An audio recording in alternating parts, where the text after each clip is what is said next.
এই যে মুরগি চোর, এবার তোমাকে হাতে নাতে ধরতে পেরেছি। তাই তো বলি, আমার মুরগি কোথায় যায়? তুমি তাহলে মুরগি চুরি করে নিয়ে যাও। এবার তুমি ধরা পড়ে গিয়েছো। চলো, কালকে তোমার নামে বিচার হবে মুরগি চোরের। যাক, ভালোই হয়েছে, আজকে একটি বড় মুরগি চুরি করেছি। অনেক দিন পর আমার জীবনে এত বড় মুরগি কখনো চুরি করিনি।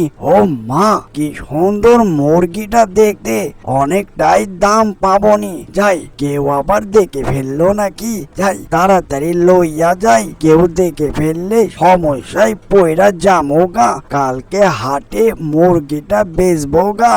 এই যে মুরগি চোর, এবার তোমাকে হাতে নাতে ধরতে পেরেছি। তাই তো বলি, আমার মুরগি কোথায় যায়? তুমি তাহলে মুরগি চুরি করে নিয়ে যাও। এবার তুমি ধরা পড়ে গিয়েছো। চলো, কালকে তোমার নামে বিচার হবে মুরগি চোরের। এই যে করিম চাচা, হঠাৎ তুমি বিচার সভা ডাকলে, কারণটা কি বুঝলাম না তো। বলো, তোমার কি অভিযোগ সবার মাঝে বলে ভালো। এই যে মাতবর সাহেব, আপনি তো সবই জানেন আমার বিষয়টা। আমি দিন আনি দিন খাই, মানুষের জায়গায় কামলা দিয়ে খাই। আমার অনেক হকের মুরগি ছিল কয়েকটা মাত্র। আস্তে আস্তে দেখি মুরগিগুলো চুরি হয়ে যায়, বুঝতে পারি না কে চুরি করে, বুঝতে পারি না। আজকে দেখি সন্ধ্যায় আমার মুরগি চুরি করে নিয়ে যাচ্ছে ওই পাড়ার একটি ছেলে। তাকেই আমি হাতে নাতে ধরেছি। এটার আপনি একটি বিরিত করেন মাতবর সাহেব। বিষয়টা অনেক ভাববার বিষয় করিম মিয়া। কাকে চোর ধরেছ তুমি? মুরগি চোর বলো। ও, এই ছেলেটা তাহলে। এই যে ছেলে, তুমি করিম চাচার মুরগি কেন চুরি করেছো? হ্যাঁ, এই যা, আমি তো ধরা খেয়ে গেলাম গা। কোন কি করি? এই মাতবরের হাত থেকে তো আমাকে বাঁচতে হবে। এখন উপায় উপায় কি করি ভেবে পাই না। এই যে মাতবর সাহেব, আমি চুরি কি এমনি করি? আমি কি চুরি হকে করি মাতবর সাহেব? কয়েকটা দিন থেকে কোনো কাজ কাম নেই, চারিদিকে বর্ষাকাল। কি আর করব, খেয়ে দিয়ে তো বাঁচতে হবে। ঘরে আমার ছোট ছোট পোলাপান রয়েছে, কি আর করা। তাই করিম চাচার খামার থেকে মুরগি চুরি করেছি কয়েকটা মাত্র। আপনি যা শাস্তি দেবেন মাতবর সাহেব, সেটাই মাথা পেতে নেব। এই যে করিম চাচা, দুজনারই কথা শুনলাম, দুজনারই সমস্যা কোনোটাই কম না।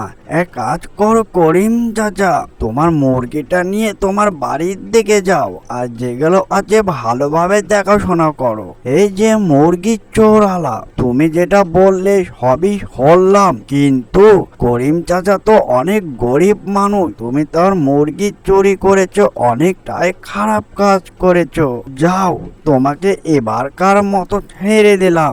আজ থেকে তুমি আর মুরগি চুরি করবে না। তোমাকে আমি কয়েকটা টাকা দিচ্ছি, এই টাকা নিয়ে কিছু একটি করো গিয়ে, বুঝতে পারলে?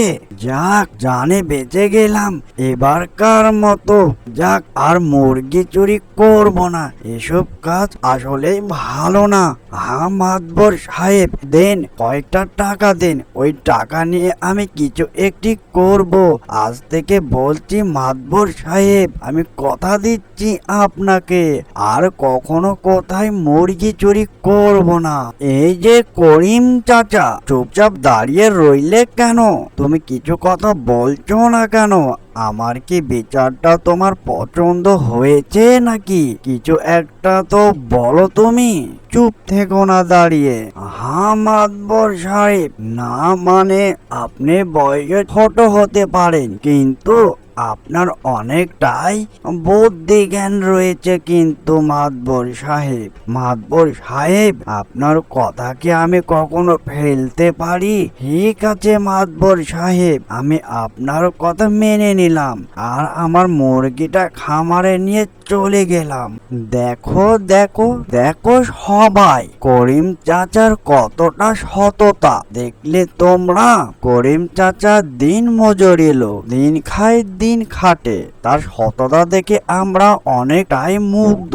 করিম চাচাকে তোমরা দেখে কিছু শেখো, বুঝতে পারলে?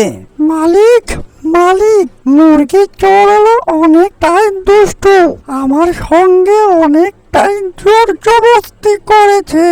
মুরগি চোরালো আসলে ভালো মানুষ না। হা হা হা হা হা হা, কি বলেছিস তুই? চল এবার বাসায় যাই, অনেকক্ষণ থেকে বাইরে রয়েছি।